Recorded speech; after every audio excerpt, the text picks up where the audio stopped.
ஒரு கிரிமினல் கேஸோட ட்ரையலில் வந்து அக்யூஸ்டோட ப்ரெசன்ஸ் ஒவ்வொரு ஸ்டேஜ்லேயும் கோர்ட்டில் வந்து அவசியமான ஒரு விஷயமா இருக்குது. ட்ரையல் கோர்ட்டை பொறுத்த வரைக்கும் அக்யூஸ்ட் வந்து ஒவ்வொரு ஹியரிங்க்கும் வரணுன்றது அவசியமான ஒரு விஷயம்.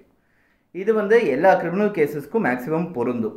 ஒரு சாதா செக் பவுன்ஸ் கேஸ்லேருந்து பார்த்தா கூட, ஒரு மேட்ரிமோனியல் கேஸில் மெயின்டெனன்ஸ் கேஸ் பார்த்தாலும் கூட, இல்லை ஒரு சீரியஸான ஒரு ஹீனியஸ் அஃபென்ஸ் எதான ஒன்று பார்த்தா கூட, ஒரு ரேப் இல்லை ஒரு மர்டர் சம்மந்தப்பட்ட கேஸாக இருந்தாலும் அந்த அக்யூஸ்ட் வந்து ஒவ்வொரு ஹியரிங்கும் வந்து போஸ்ட் பண்ண டேட் அன்றைக்கி கோர்ட்டில் வந்து ஆஜராகணும். அது பர்சனலாக ஆஜராகணும். அப்படி ஒரு வேளை ஆஜராக முடியாத ஒரு சூழ்நிலை ஒன்று ஏற்பட்டதுன்னா ஸ்பெஷலாக ஒரு பெட்டிஷன் ஒன்று போட்டு இந்த ரீசன்னால் என்னால் ஆஜராக முடியலை அப்படின்னு சொல்லி ஒரு பெட்டிஷன் ஒன்று ஃபைல் பண்ணணும். இது வந்து பழைய கிரிமினல் ப்ரொசீஜர் கோடில் செக்ஷன் 317 பெட்டிஷன் அப்படின்னு பேர். ஆப்சென்ட் பெட்டிஷன்னு ரொம்ப கொலோக்கியலாக சொல்கிறது உண்டு. சாதாரணமாக சொல்கிறது ஒரு ஆப்சென்ட் பெட்டிஷன் போட்டு டைம் வாங்குறது அப்படின்னு சொல்லிட்டு இருக்குது. என்னால் இன்றைக்கி வர முடியல அப்படின்னு சொல்லி அவரோட அட்வொகேட்டே வந்து என் கிளைண்ட்டால் வர முடியலன்றதுனால ஒரு ஆப்சென்ட் பெட்டிஷன் அக்செப்ட் பண்ணிவிட்டு அவரோட ஆப்சன்ஸை கண்டோன் பண்ணி அடுத்த ஹியரிங் வந்து கண்டிப்பாக வந்துடுவார் அப்படின்னு சொல்லி ஒரு பெட்டிஷன் போடுறதுன்றது உண்டு. ஒரு வேளை இந்த ஆப்சென்ட் பெட்டிஷனும் போடல, அவரும் வரலன்னா நிறைய சான்சஸ் இருக்குது கோர்ட் வந்து ஒரு நான் பெயிலபிள் வாரண்ட் வந்து அந்த பர்டிகுலர் பார்ட்டி மேலே இஷ்யூ பண்ணுறதுக்கு ஒரு நிறைய சான்சஸ் இருக்குது. நான் பெயிலபிள் வாரண்ட் வந்து அவர் அரெஸ்ட் பண்ணி கோர்ட் முன்னாடி நிறுத்துங்க அப்படின்னு சொல்கிறது. நான் பெயிலபிள் வாரண்ட்டில் போலீஸோட ஒரு இனிஷியேட்டிவ் மூலமாக ஒருத்தர் அரெஸ்ட் ஆகிட்டு கோர்ட் முன்னாடி நிறுத்தப்படுறாரு அப்படின்னா அதுக்கப்புறம் ரிமாண்டுக்கு தான் சான்சஸ் இருக்கே தவிர்த்து அதுக்கப்புறம் நான் பெயிலபிள் வாரண்ட் ரீகால் பண்ணுறது அதே கோர்ட்லன்றது கஷ்டமான விஷயம். ஆனால் என்பிடபிள்யூன்னு ஒன்று இஷ்யூ பண்ணப்பட்டதுன்னா இமீடியட்டாக அந்த அக்யூஸ்ட் வந்து அடுத்த ஹியரிங்கோ இல்லை அடுத்த ஹியரிங்கோ விஷயம் தெரிஞ்ச அப்புறம் இந்த ரீசன்னால என்னால் வர முடியல, அட்வொகேட்டை வந்து அட்டன் பண்ண முடியல, அதனால இந்த வாரண்ட்டை ரீகால் பண்ணுங்க அப்படின்னு சொல்லி கோர்ட் முன்னாடி சரண்டர் ஆகிட்டு கேஸை வந்து அட்வான்ஸ் பண்ணி அந்த வாரண்ட்டை ரீகால் பண்ணுறதுக்கான 3 பெட்டிஷன்ஸ் ஃபைல் பண்ணுவாங்க. Surrender, advance, recall 3 petition file பண்ணி அந்த வாரண்ட்டை ரீகால் பண்ண சொல்லி கேட்பாங்க. கோர்ட்டு ஒரு சில சமயத்தை வாரண்ட் ரீகால் பண்ணும். ஒரு சில ரேரஸ்ட் ஆஃப் த ரேர் கேசஸில் வாரண்ட் ரீகால் பெட்டிஷன் வந்து அக்செப்ட் பண்ணாது. இதெல்லாம் கிரிமினல் ப்ரொசீஜரில் வந்து இருக்கக்கூடிய ஸ்டாண்டர்ட் ப்ராக்டிசஸ். ஒரு நான் பெயிலபிள் வாரண்ட்டை ரீகால் பண்ணுறதுக்கான ரைட் வந்து அந்த கீழே இருக்கிற ட்ரையல் கோர்ட்டுக்கு மட்டும்தானா, இல்லைன்னா அந்த நான் பெயிலபிள் வாரண்ட்டை ரீகால் பண்ணுறதுக்கு நேரடியாக ஹைகோர்ட்டை அப்ரோச் பண்ண முடியுமா? அப்படி ஹைகோர்ட்டை அப்ரோச் பண்ணுறதா இருந்தால் என்ன மாதிரி சூழ்நிலைகளில் அப்ரோச் பண்ண முடியும் அப்படின்றத பற்றி ஒரு முக்கியமான ஒரு மெட்ராஸ் ஹைகோர்ட் ஜட்ஜ்மெண்ட்டை honourable justice MS Ramesh J அவர் வந்து 2017 கொடுத்த ஜட்ஜ்மெண்ட். இதுக்கு முன்னாடி 100 ஜட்ஜ்மெண்ட்டும் கொடுத்துருக்காரு. சிமிலர் சிச்சுவேஷன்ஸில் ஒரு பேட்ச் கேசஸில் வந்து ஜட்ஜ்மெண்ட் கொடுத்துருக்காரு. அதுலேருந்து வந்த டிரைவேட்டிவ் இந்த particular judgement Vijayalanth versus state of Tamil Nadu represent by inspector of police airport police station அப்படின்னு சொல்லி ஒரு கேஸு. இது வந்து ரொம்ப ஒரு என்ன சொல்கிறது, லேண்ட்மார்க் கேஸுன்னு சொல்கிறத விட ரொம்ப ஒரு முக்கியமான கேஸுன்றது தான் சொல்ல முடியும். இந்த கேஸை பேஸ் பண்ணி ஒரு நான் பெயிலபிள் வாரண்ட்டை இஷ்யூ பண்ணுறது சம்மந்தமாக எல்லா கீழ்கோர்ட்டுக்கும் ஒரு டைரக்டிவ்ஸ் இஷ்யூ பண்ணப்பட்டதுன்னு சொல்லிட்டு அண்டர்ஸ்டாண்ட் பண்ணிக்க முடியும். ஸோ என்பிடபிள்யூ இஷ்யூ பண்ணும்போது இந்த கேஸை மேற்கோள் காமிச்சு அதை ரீகால் பண்ணுறதுன்றதுக்கு இதுக்கப்புறம் நடந்த நிறைய மெட்ராஸ் ஹைகோர்ட் ஜட்ஜ்மெண்ட்ஸில் கூட நான் பெயிலபிள் வாரண்ட்டை சரியான முறையில் கொடுக்கப்படல அப்படின்னு சொல்லி அதை ரீகால் பண்ணுறதுக்கு இந்த கேஸை மேற்கோள் காமிச்சு பண்ணியிருக்காங்கன்றது. இந்த கேஸுக்கே வந்து ஒரு சுப்ரீம் கோர்ட் ஜட்ஜ்மெண்ட் ஒன்றுத்தை மேற்கோள் காமிச்சு தான் இந்த கேஸுக்கான ரேஷியோவை வந்து அரைவ் பண்ணாங்க. இந்த ரொம்ப ஒரு முக்கியமான கேஸ் இந்த பர்டிகுலர் சப்ஜெக்டில், அதாவது recall of non bailable warrant by high court under section 482 of CrPC. இப்போது 482 சிஆர்பிசின்றது இப்போ இருக்கிற பிஎன்எஸ்எஸில் 528 ஆஃப் பாரதிய நகர சுரக்ஷா சமிதா, அது வந்து தெரிஞ்சுக்க வேண்டியது. So recall of non bailable வாரண்ட்டை பற்றி, powers of high court to recall non bailable வாரண்ட்டை பற்றி ஒரு முக்கியமான கேஸை இன்றைக்கி நம்ம பார்க்க போகிறோம். வந்து ட்ரையல் கோர்ட் கேஸில் 2 அக்யூஸ்ட் இருக்காங்க. முதல் அக்யூஸ்ட் வந்து அப்ராடில் இருக்கார், ரெண்டாவது அக்யூஸ்ட் ஹாஸ்பிட்டலில் இருக்காருன்றதுனால அந்த ட்ரையல் நடந்த டேட்டுன்றதுனால அவரோட அட்வொகேட் என்ன பண்ணியிருக்காங்க, 2 பேருக்கும் சேர்த்து ஒரு ஆப்சென்ட் பெட்டிஷன் ஒன்று சப்மிட் பண்ணியிருக்காங்க. இந்த ரீசன்ஸ்னால இவங்களால வர முடியல, அதனால இந்த அவங்களோட ஆப்சன்ஸ்லேயே ஹியரிங்கை நடத்துறதுக்கு நீங்கள் பர்மிஷன் கொடுக்கணும்னு சொல்லி கோர்ட் வந்து அந்த ஆப்சென்ட் பெட்டிஷனை ரிஜெக்ட் பண்ணி நான் பெயிலபிள் வாரண்ட் அவங்க 2 பேரையும் கோர்ட் முன்னாடி ஆஜர்படுத்துறதுக்கான நான் பெயிலபிள் வாரண்ட் இஷ்யூ பண்ணாங்க. ஸோ இதுதான் கேஸு. ட்ரையல் கோர்ட் இந்த மாதிரி ஒரு நான் பெயிலபிள் வாரண்ட் இஷ்யூ பண்ணதுனால இந்த பர்டிகுலர் கேஸை ஹைகோர்ட்டுக்கு எடுத்துன்னு வந்து இந்த நான் பெயிலபிள் வாரண்ட்டை சேலஞ்ச் பண்ணியிருக்காரு. ஸோ இந்த நான் பெயிலபிள் வாரண்ட்டை ஹைகோர்ட் முன்னாடி சேலஞ்ச் பண்ணுறது, ஏன்னா ட்ரையல் கோர்ட்டில் ரீகால் பண்ணுறதுக்கான தனியாக ஒரு ப்ரொவிஷன் இருக்குது. Section 70 clause 2 of CrPC, criminal procedure கோடில் ரீகால் பெட்டிஷன் ஃபைல் பண்ணுறதுன்றது இருக்குது. இப்போ இருக்கிற பாரதிய நாகரிக் சுரக்ஷா சமிதாவோட ப்ரொவிஷன்ஸை பற்றி நான் இப்போ பேசலை, ஏன்னா அது வந்து ரொம்ப கன்ஃபியூசிங்காக இருக்கும். முன்னாடி பின்னாடி அது வந்து ரொம்ப கன்ஃபியூசிங்காக இருக்கும். இந்த பர்டிகுலர் கேஸை பொறுத்த வரைக்கும் கிரிமினல் ப்ரொசீஜர் கோடோட ப்ரொவிஷன்ஸ் தான் இல்லை அப்ளிகபிளாக இருக்குது. So section 70 clause 2 of CrPC கீழே ஒரு வாரண்ட் ரீகால் பண்ணுறதுக்கு தனியாக ஒரு ப்ரொவிஷன் இருக்கும்போது ஹைகோர்ட்டில் நேரடியாக ஒரு பெட்டிஷன் ஃபைல் பண்ண முடியுமா? அதாவது கீழ்கோர்ட்லேயே நீங்கள் வாரண்ட் ரீகால் பண்ணும்போது பண்ணலாம் அப்படின்னு இருக்கும்போது நீங்கள் ஹைகோர்ட்டுக்கு வரணுன்ற அவசியம் என்ன? அது ஒரு கேள்வி. ரெண்டாவது கேள்வி, இந்த பர்டிகுலர் நான் பெயிலபிள் வாரண்ட் இஷ்யூ பண்ணுறதுன்றதுக்கான ஸ்பெசிஃபிக்காக அது வந்து கோர்ட்டோட டிஸ்கிரிப்ஷன் தானா, இல்லை அதுக்கு எதனா கோட்பாடுகள் இருக்கா அப்படின்ற ஒரு சில கொஸ்டின்ஸ் வந்து ரைஸ் பண்ணப்பட்டது.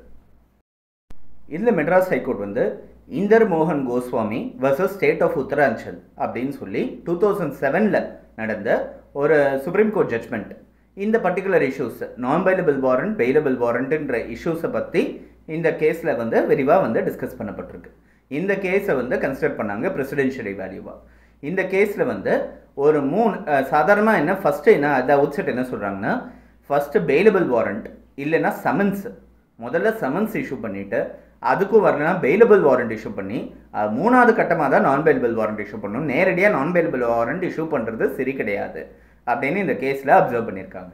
இது தவிர என்ன இந்த கேஸில் அப்சர்வ் பண்ணியிருக்காங்கன்னா, ஒரு நான் பெயிலபிள் வாரண்ட் இஷ்யூ பண்ணக்கூடிய சர்க்கம்ஸ்டன்சஸ் அப்படின்னு இஷ்யூ பண்ணுறது சரின்ற சர்க்கம்ஸ்டன்சஸ் என்ன அப்படின்னு பார்த்தோன்னா, ஒன்று அக்யூஸ் வந்து கோர்ட்டுக்கு வரமாட்டார், அவராக தனிச்சையாக வரமாட்டார், தானே வந்து முன்வர மாட்டார் அப்படின்னு எதனா இருந்ததுன்னா. ரெண்டாவது, போலீஸ் வந்து சம்மன்ஸ் கொடுக்க போகும்போது அவர் அங்கே இல்லவே இல்லை, தென்படவே இல்லை, அவர் எங்கே இருக்காருன்னே தெரியலன்ற சூழ்நிலை ஏற்பட்டதுன்னா. மூணாவது சிச்சுவேஷன், ஒரு அக்யூஸ்ட் வந்து வெளில இருக்கும்போது அந்த கம்ப்ளைண்ட் கொடுத்தவரோ இல்லை அவருக்கு எதிராக சாட்சியை கொடுக்கக்கூடிய ஆட்களையோ எதனா பாதிக்கக்கூடிய நிலைமையில் இருக்கார் அப்படின்னா, ஹார்ம் பண்ணுவார் அப்படின்னா, இந்த 3 சிச்சுவேஷனில் தான் நான் பெயிலபிள் வாரண்ட் இஷ்யூ பண்ணணும். இந்த 3 சிச்சுவேஷனில் எந்த விதமான சிச்சுவேஷனும் வாரண்ட் பண்ணலைன்னா NBW இஷ்யூ பண்ணக்கூடாது அப்படின்னு சொல்லி இந்த பர்டிகுலர் கேஸில் வந்து சுப்ரீம் கோர்ட் சொல்லியிருக்காங்க. ஸோ இந்த வந்து ஒரு அடிப்படையாக வச்சு பார்த்தோன்னா, இந்த பர்டிகுலர் கேஸில், இந்த இன்ஸ்டன்ட் கேஸில் அவங்க வந்து 317 பெட்டிஷன் ஆப்சன்ட் பெட்டிஷன் போட்டிருக்காங்க. ஆப்சன்ஸுக்கான ரீசன் வந்து நியாயமாக இருக்குது. ஒருத்தர் அப்ராடில் இருக்கார், ஒருத்தருக்கு உடம்பு சரியில்லைன்னா ஹாஸ்பிட்டலில் இருக்கார். ரெண்டுத்துக்கான ரெக்கார்ட்ஸும் இருக்குது, எவிடன்சஸும் இருக்குது. அப்படி இருக்கச்சே அந்த ஆப்சன்ட் பெட்டிஷனை ஃபைல் பண்ணுறதுக்கான ரீசன்ஸ் வந்து நியாயமாக ஜென்வினாக இருக்குன்றது மாதிரி படும்போது, அப்படி இருக்கும்போது நேரடியாக வாரண்ட் இஷ்யூ பண்ணணுன்ற அவசியம் என்ன இருக்குது? இது சரி கிடையாது அப்படின்னு மெட்ராஸ் ஹைகோர்ட் சொல்லியிருக்காங்க. சரி, இப்போது நான் பெயிலபிள் வாரண்ட் எப்போ இஷ்யூ பண்ணுறாங்கன்ற ஒரு 4 பாசிபிலிட்டி வந்து மெட்ராஸ் ஹைகோர்ட் வந்து தமிழ்நாட்டில் நிலுவையில் இருக்கிற கேஸஸ் அப்போது இருந்த சூழ்நிலையை பேஸ் பண்ணி ஒரு 4 பாசிபிலிட்டிஸ் வந்து ஒர்க் அவுட் பண்ணாங்க. ஃபஸ்ட்டு சமன்ஸு பெயிலபிள் வாரண்ட்லாம் இஷ்யூ பண்ணாமல் நேரடியாக நான் பெயிலபிள் வாரண்ட்னு இஷ்யூ பண்ணிடுறது, அது ஒரு பாசிபிலிட்டி. ரெண்டாவது, 317 பெட்டிஷன் அக்யூஸ்ட் வந்து ஒரு 2 ஹியரிங் கண்டினியூஸாக ஆப்செண்ட்டாக இருக்காருன்னா நான் பெயிலபிள் வாரண்ட் இஷ்யூ பண்ணுறது. மூணாவது, 317 ஆப்சென்ட் பெட்டிஷன் ஃபைல் பண்ணி ரிஜெக்ட் ஆகிட்டு அப்படியே நான் பெயிலபிள் வாரண்ட் இஷ்யூ பண்ணுறது.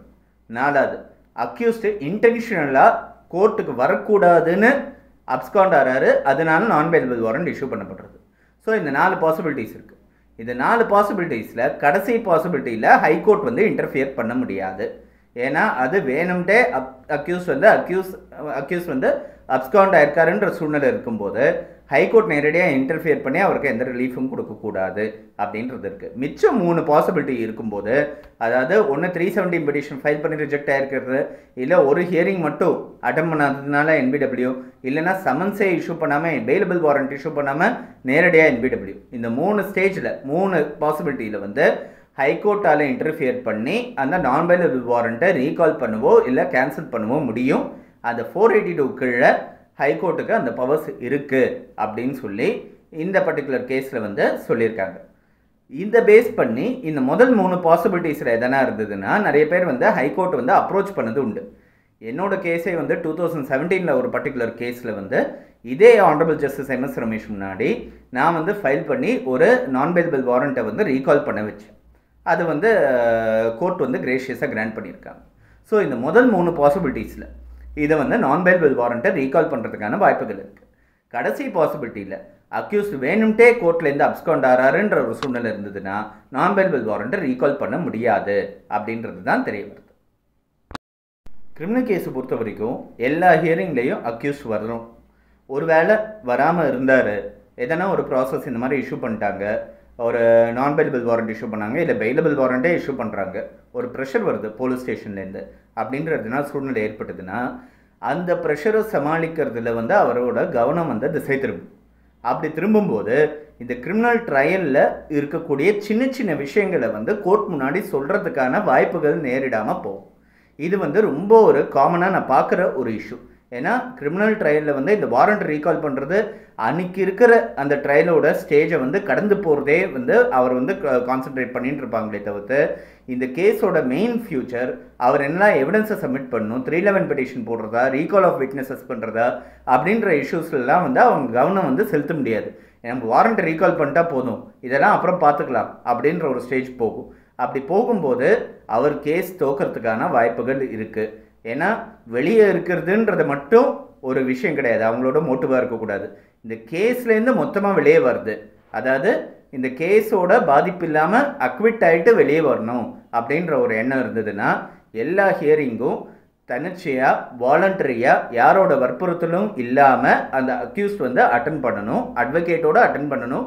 சரியான ஒரு அட்வொகேட் வச்சுக்கிட்டு அந்த அட்வொகேட்டோடவே ஆரம்பத்துலேருந்து எண்டு வரைக்கும் அந்த ட்ரையலை ஃபாலோ பண்ணி நடத்தினா தான் அந்த கேஸோட சக்ஸஸ்க்கான வாய்ப்புகள் இருக்குது. இதுக்கப்புறம் நிறைய பார்க்க போகிறோம்.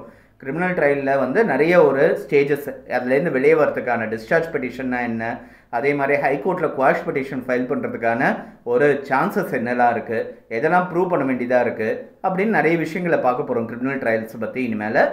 ஸோ இது வந்து ஒரு பேசிக் ஸ்டேஜ். ஒரு கிரிமினல் ப்ரொசீஜரில் தெரிஞ்சுக்க வேண்டியது எல்லா ஹியரிங்கும் அக்யூஸ்ட் வந்து அட்டன் பண்ணுறதுக்கு தயாராக இருக்கணும்.